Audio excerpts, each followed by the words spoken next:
Hi everyone, today I will be making a miniature tree. I started by using iron wire to create the main trunk and branches.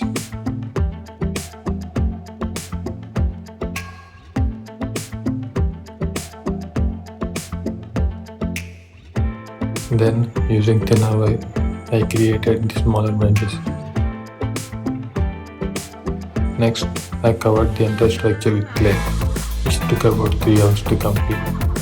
After that, I let it dry under shade for 2 days. Once it was completely dry, I painted the tree brown.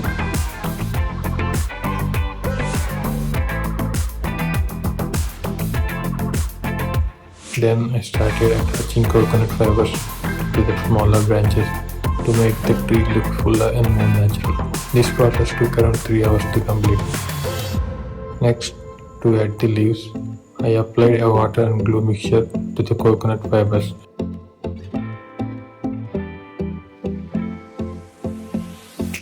And sprinkle the leaves over them.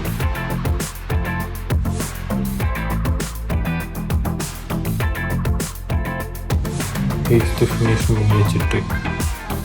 I then took it outside for a photo shoot.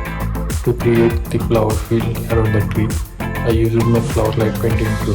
This took about 62 minutes, and here is the final result.